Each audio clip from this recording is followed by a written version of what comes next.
We always hear about the two rules, the golden rule, which is to treat others the way you want to be treated. And then the platinum rule is treat others the way they want to be treated. So it's about them. One of the keys is figure out how do they want to be treated. And you find that out through questions. You find that out through observing their body language and so on. And figure out what they want, where they want to go, help them get there. Subtle skills, big results. Welcome to the Ninja Selling Podcast. Hey everyone, it's your good friend Eric Thompson. Welcome to the Ninja Selling Podcast. We are here with our really good friend. It's the author of Ninja Selling. It's Larry Kendall. Larry, welcome to the podcast. Hey, Eric, thank you for inviting me. Absolutely. I have to say, it feels kind of strange to say, welcome to the podcast. You're the author, you're the founder of Ninja Selling, and it's terrific to have you here. Larry, we're going to talk about the fourth principle of Ninja Selling. Ninja Selling has 4 principles. We've done podcasts on the first 3 principles. Today we're talking about the fourth, which is connect and communicate. So for some of you, you are learning about this for the first time. For some of you, this is a refresher. In either case, you are going to get a lot of takeaways around how to be even better at connecting and communicating, which is at the foundation of Ninja. So Larry, I thought it'd be good to start with this. Let's pretend that someone has mastered this principle of connecting and communicating. How would someone else describe that person? Describe the person who has mastered this principle. I think if they watched them, they would see that they have what I call non-anxious presence. They're very confident, but they're not cocky. They're very connected with the person that they're communicating with. It's like there's this amazing connection. And they're very clear in their communication. So that's why we call it connect and communicate. One thing you've taught us is if you want to make fear go away, anxiety go away in a communication, when you're communicating with someone, either to an audience or just one-on-one, the way to do that is to make it not about you, make it all about the other person. So when you put all the focus on the other person, that makes the fear go away. And so that came up for me when you said that. If you were to watch that person, they would seem to be authentically confident, and that's because they're just putting all the focus on the other person. I think the other thing, too, if you ran a timer on who was talking, the client would be doing the 75 to 80% of the talking. They would have what we call time of possession. And the ninja would be talking maybe 20 to 25% of the time, and most of their conversation would be questions. Yeah. I think that's what you would observe. That would be the opposite in terms of comparing it to traditional sales. Oh, absolutely. Yeah. Sales. Traditional sales, you're telling and selling, you're making a presentation, you have time of possession. Probably 80% of it. Probably 80%. Yeah. So it's totally opposite of what you think of as a salesperson. What I've noticed is that alone can make a difference. That alone can be a differentiator for the ninja. It helps them to stand out from the masses of other people who are out there. The fact that they're willing to give up that percentage of the communication, ask those questions, be present with the other person, really makes them different because not many other people do it. Well, I think that makes them different. And then part of that difference is the fact that they're not selling. The mindset of a ninja is, how can I help this person go from the life they have to the life they dream about? I'm not here to sell them anything. I'm here to help them on their journey to go from the life they have to the life that they dream about. And how can I figure out where they are without asking questions? How can I figure out where they want to go without asking questions? So you're not there to sell a product or a service. You're there to help them on their journey. When I was getting ready for this podcast, I went back to the book and was rereading the portions of the book, this principle, connect and communicate. And so I got curious, Larry, when you wrote this principle, connect and communicate, was it intentional that you put the words in that order, that you put connect first and then communicate second? Yeah, absolutely. I think that is the process. You have to make a connection. It's difficult to communicate with somebody unless you are connected.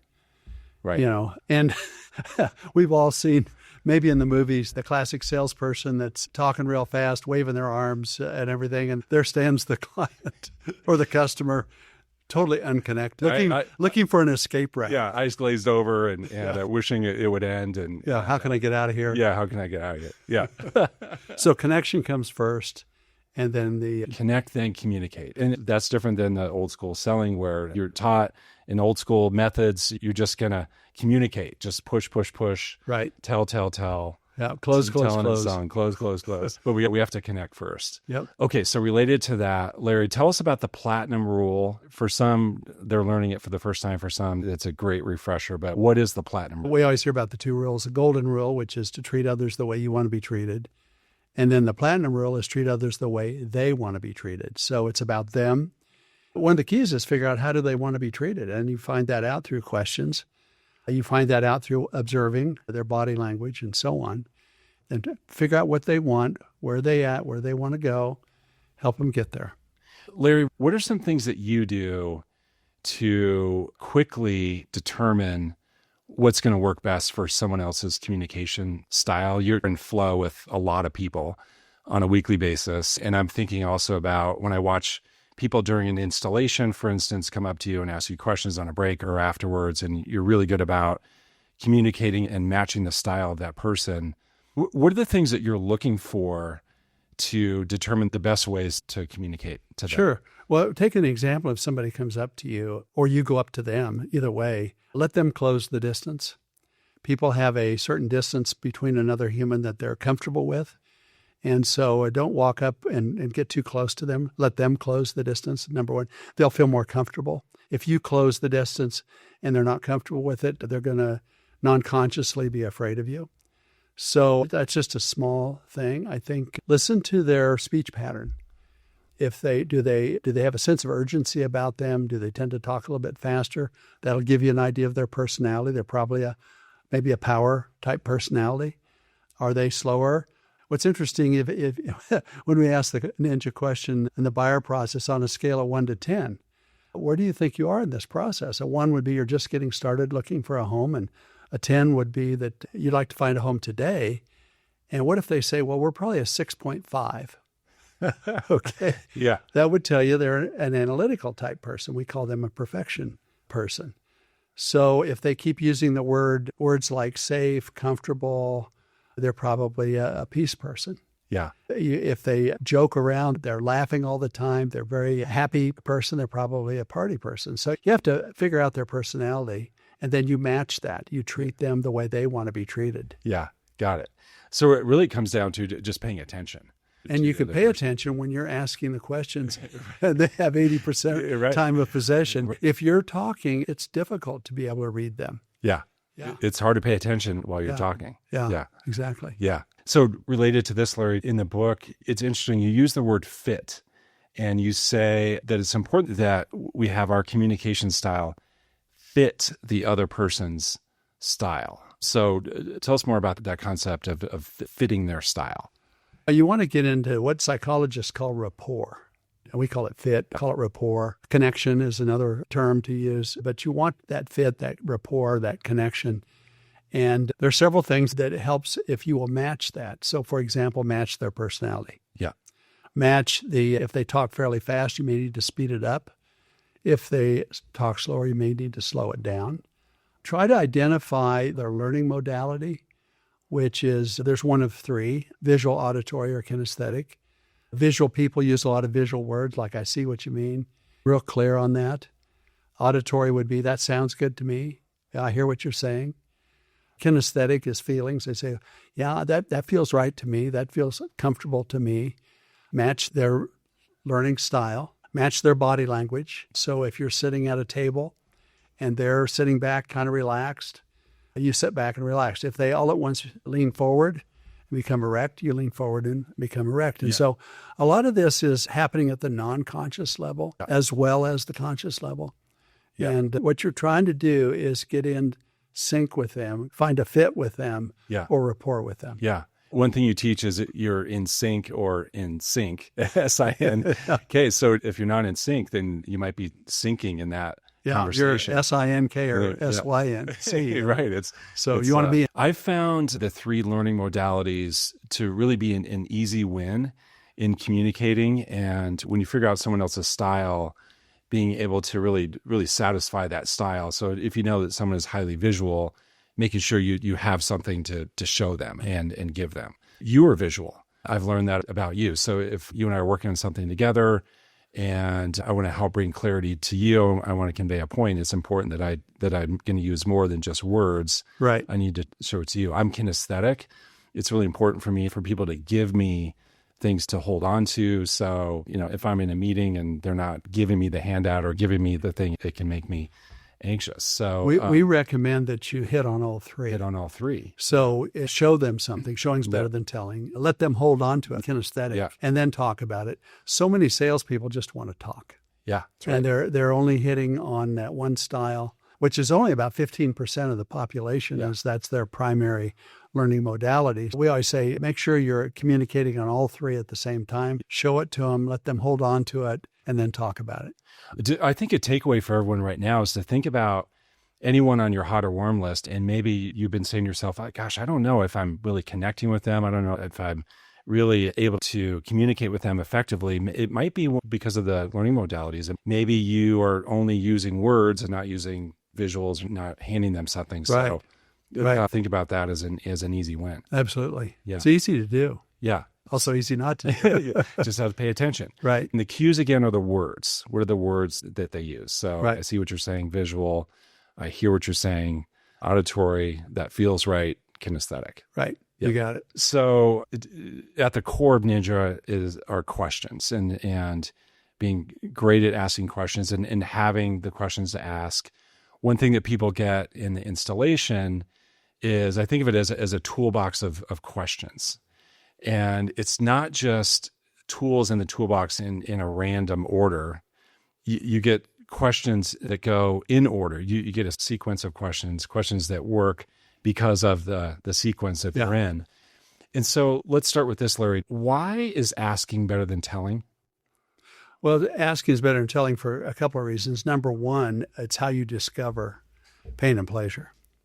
Number two, it's giving them time of possession. So they're more comfortable if they're doing the talking and you're learning about them. So that's why we say asking is better than telling. If you're just telling and selling, what are you learning about them? Yeah.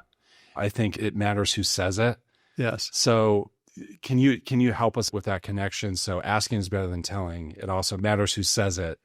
So how do those two concepts work together? Well, when you're asking questions and they're responding, they're saying it. So it's more powerful. Well, let me ask you, is it more powerful for the seller to name the right price or for you to name the right price? Yeah, the seller. I mean, by multiple times. Is it more powerful if an independent expert source says that the home prices are forecasted to continue to rise?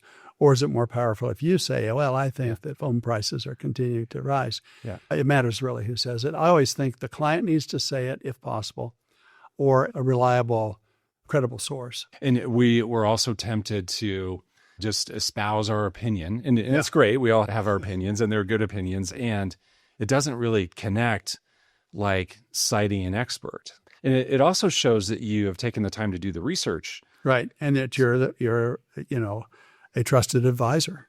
And which is ironic that you end up as more of a trusted advisor in their eyes by citing someone else than citing yourself. But I think really one of the things, especially I found myself when I was just getting started, I was nervous. And so I would talk more than I should. And I also felt my job was to educate the buyer or the seller. And so I became the professor. And I learned pretty quickly that it's much better not to be the professor, but to be in curiosity. They're the hero rather than you being the hero. So what worked to have them say it? Are there some examples of that come up for you, Larry, as we think about sellers today?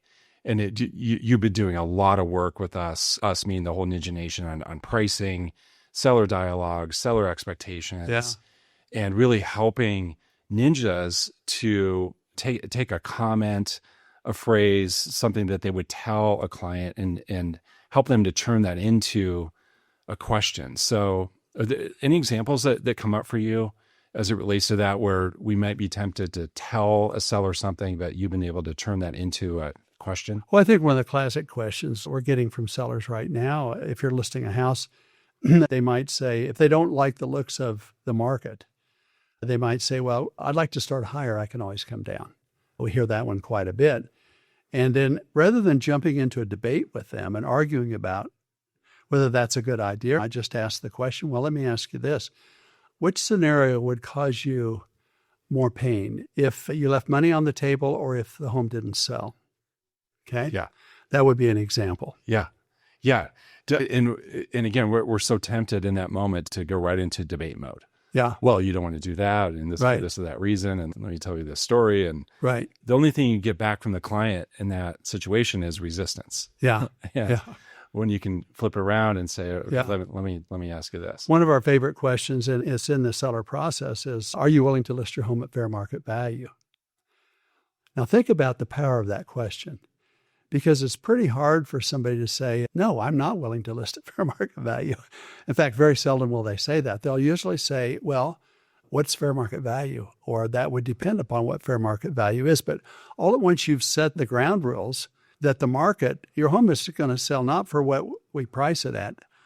The home is going to sell for whatever the market determines. And so I think that's a great question. Because it opens up a great conversation, and it also shifts the responsibility onto the market. Instead of some sellers have a mindset of, well, I'm going to have to argue with the agent about price. Well, really, it's about the market. Yeah, we never argue with the seller. We're on the seller's team. We're on the same team. The bad guy's the market. The market will speak to us. Are we listening? And our job is to help them interpret the market. Here's what the market says. The market is indicating this is the price range, for example, or the market is indicating this is days on the market or days to offer, whatever. It's always about the market. Yeah. And that question, are you willing to list your home at fair market value? It really sets up that hey, all the rest of the the market. questions. Yeah. It's the setup. It sets the stage. It puts everybody on the same playing field, which is the market. It is the market. Us against the market. Love it. Larry, you teach about two types of questions. There are diagnostic questions and foundational questions. So can you tell us about those and maybe give us some examples of what's diagnostic and what's foundational? There's actually 4 types of questions. Those are the 2 that we tend to spend the most time on. And it's important that you ask them in the right order. So the first type of questions are the connection questions. Then the next are the foundational questions, then the diagnostic questions, and then the closing questions. And it's important to go in that order. So a connection question, obviously you ask questions about them. How long have you been, in the market? Tell me about your family, et cetera. Then the foundational questions would be, a foundational question is anything about the past. So what I find is the foundational questions often get skipped by salespeople. They cannot wait to get to the diagnostic questions. How many bids, how many BAS, what price range, what neighborhood, that type. Those are diagnostic type questions. But start out with the foundational questions, anything about the past. Why don't we start by telling me, where are you living now? And how long have you lived there? Why did you decide to live there? Yeah. And what is it that you like about living there? What would you like to change? Yeah. Okay. Find out about, these are called foundational questions because they build the foundation of trust. Yeah. These are easy, what we call softball questions. Yeah. They know the answers. Yeah. Right. And so again, the foundational questions are part of and an extension of the connection step. Okay. So connect, foundational questions. Now we can move into the diagnostics. Okay. Got it. And diagnostic questions are, tell me about the home you're looking for, what price range, bids, BAS, and so on. But as they go through that, the underlying diagnostic questions are who, what, when, where, why, and how. Yeah. Okay, so who's the who that's going to be living in this home? Or involved in the decision. Involved in the decision, yeah. So, and the who will a lot of times drive the what. Okay, what kind of a house, what location, et cetera. Yeah. So who, what, when, where, why, and how. Yeah. And what we also find is that until they get clear on those diagnostic questions, they're not going to be able to make a decision to move forward. Yeah. Our job is to help them find clarity on Absolutely. those. Yeah. Would you mind just the story about the couple who were looking to buy and they had a problem? Yeah, I was teaching a class up in Seattle, and the day 1 of the installation, a ninja came up to me and she said, I have this young couple. They want to buy a home. They're not married, but they're boyfriend and girlfriend. They want to buy a house together. And we've, at this point, looked at over 40 houses. Now, this was in 2011 when there were 40 houses to look at. And she says, we're just not making any progress. Every house he likes, she doesn't like. Every house she likes, he doesn't like. And I don't know what to do. I said, well, who seems to be most interested in this house? And she said, well, the girlfriend. I said, okay, well, why don't you call the boyfriend tonight? See if you can talk to him privately and just ask him how he thinks it's going. How do you think this is going? She comes into class the next day and she says, I talked to Justin last night and he's not sure his girlfriend is the one. So Justin has a problem with the who. With the who, yeah. And she could show another 40 houses to Justin and his girlfriend, and it's not going to matter. The what doesn't matter. Yeah. There's a problem with the who. The who is, you got to figure that part out. Yeah. Yeah. And sometimes that can be confusing for people. Maybe they're at a stage when they think maybe they're going to have an elderly parent move back in, or maybe an adult child move back in, and they're not sure. Are you with me? And so if they're confused on who, what, when, where, why, or how, they're probably going to think about it. Yeah, that's what they'll say. That's what they'll say. Well, we love this house, but we need some time to think about it. The research on that, when somebody says, you could tell they love a house, but they want to think about it, it says they're either confused or they're afraid. But they don't want to say, I'm confused and afraid. They'll say, God, this is a nice house. We just need to sleep on it. Yeah. Yeah. Yeah. So if you hear that, go back to that list of questions: who, what, where, why, when, how. Try to help them get clear on the who, what, when, where, why, and how. Yeah. Okay. Where might they be confused in any of those? How can I help them to become clear? What are the questions I can ask them? Right. To help them have more clarity. Yeah. Larry, one of the powerful things you taught me as it relates to foundational questions are questions that ask about their prior experience buying or selling. So a question like, can you walk me through the last time you bought a home and how did that go for you? Right. Is there anything that you would change? Right. And what you taught me is that you learn about how it went, and you also learn about any assumptions that they might be bringing to this experience. You learn about good or bad experiences that they had last time that they're going to bring with them this time. So if they had a terrible experience with the inspection, for instance, they might be believing it's going to be a terrible experience again, or if maybe they had a challenge with their real estate agent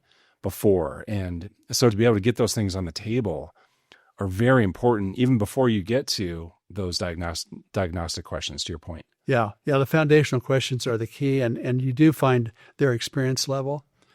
Where are they coming from? What worked? What didn't work? I like to ask, from the time you started, when you connected with a realtor, how long did it take you to find the house that you ended up buying? Okay, so that gives you, was it a month? Was it 6 months? Was it 6 years?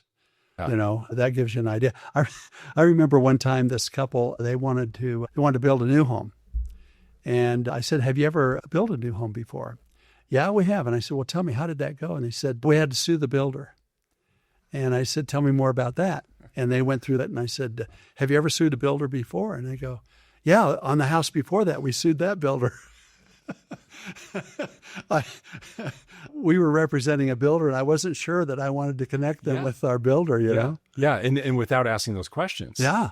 Those foundational questions, you never would have known that. And you go in kind of blind with that. Okay, Larry, you're a master at asking questions. Is there a favorite question that you have to ask? What's your favorite question to ask? Oh, and in fact, people tease me that I ask this question a lot, and that is, if you could wave a magic wand.